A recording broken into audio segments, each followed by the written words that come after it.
give me a couple bad example questions that I think really smart, talented, experienced managers make all the time when asking questions, and they end up with a bad head of sales. Right. Well, I think they ask close-ended questions a lot of times. Like, have you ever built a team? And the candidate says, yes, I've built many. I've built about 5 of them. And they leave it there. But, without having an example of how they built it, and when you start to dig deeper, and I've been doing this for a long time, you might find out that they think they built a team, Mike, but they didn't build it in the way that our organization can build it, right? So yes, I built a team. We brought in 3 professional coaches to help me build that team. Yeah. I had 3 people from HR help me build the team. And then a year later, we had the team that we looked for. Well, that might not be. And by the way, I used a retained search firm to go find them all for me, right? I mean, exactly. So we need to know the how they did the things that they did, right? So when we're not asking behavioral questions, when we're asking close-ended questions, or a lot of times the example that I've seen when I ask managers, hey, give me your best behavioral questions, the question is leading, right? So they say, hey, have you built an internal team by looking at your internal team and seeing if there were any skill gaps and giving them the training and going on and on and on about how they would build the team or how it's been built in the back in the past, right?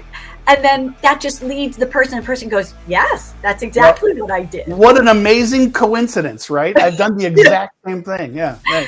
Exactly. Yeah. So you don't want it to be leading the question, and you also don't want the question to be close-ended. And if you don't get the answer that you want, or they didn't answer it specifically enough, you re-ask the question, Mike. And if you don't do it right then and there, you can come back to it.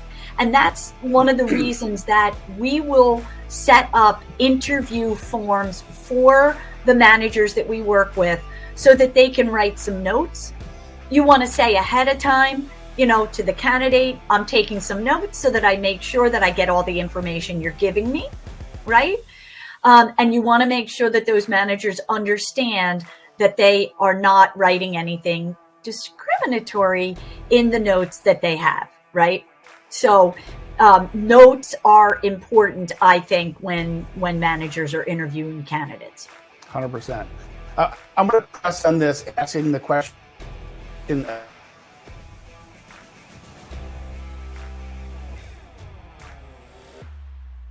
Easy enough with good pre-call planning to come up with a list of the behavioral questions you're going to ask, but candidates, coming from a sales and marketing world, I'm used to interviewing a lot of salespeople. They're like politicians. They're born to not answer your question and give you the answer that they want, right?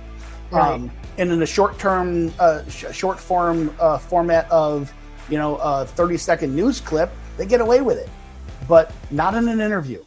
So if I'm asking this candidate the question, and have you built? Tell me about a time you built a great sales team. Well, I did such and such, but you think they dodged it just a little bit or glossed over it?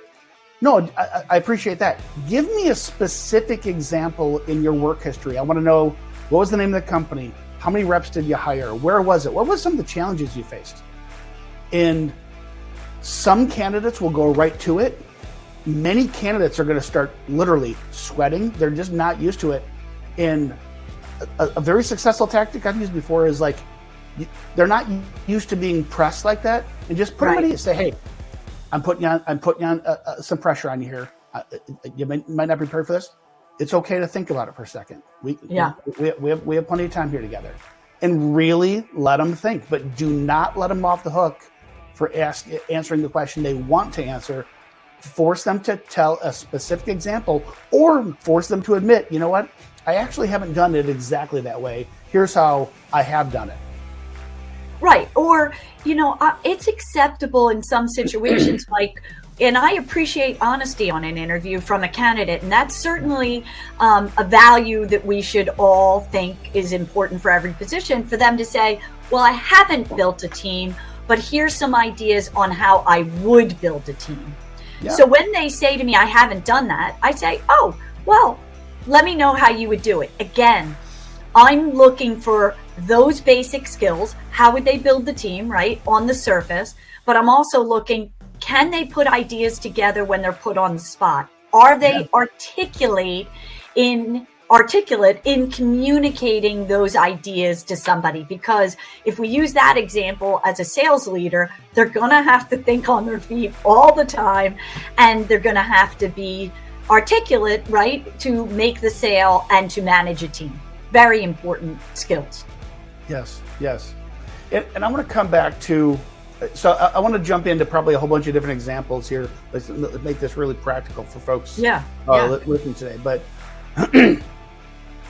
in order to ask good behavioral questions, and I'll give this example, keep coming back to my use case of a head of sales. So many times we see small businesses saying, you know what, I got to grow my business. I'm the operator. I'm a technical person. I'm a finance-oriented person. I need somebody else to run sales for me. Perfectly reasonable, good self-awareness. But they think about traits that they think successful people have. I need somebody who's upbeat and outgoing and hardworking. But those aren't the real competencies, right? And so it goes back to, have you brought a new product to market? Or maybe I don't have a great product. Maybe I'm kind of a below average product, and I need somebody who can succeed in a really tough competitive environment, right? Two very different types of skills, bringing new products to market versus competing in a bloody red ocean of competitors, right? Absolutely. And I think employers need to be self-aware. They need to know exactly what the competencies are that they need, not personality traits, right? Because personality traits can go either way, right? Somebody who's outgoing can be successful in sales. Somebody who's outgoing may not be successful in sales. You want core competencies, right? Yes. Have they delivered on, key performance indicators from prior organizations? And the employer needs to, again, be very clear with the candidate. This is the specific skill that I need. This is my problem.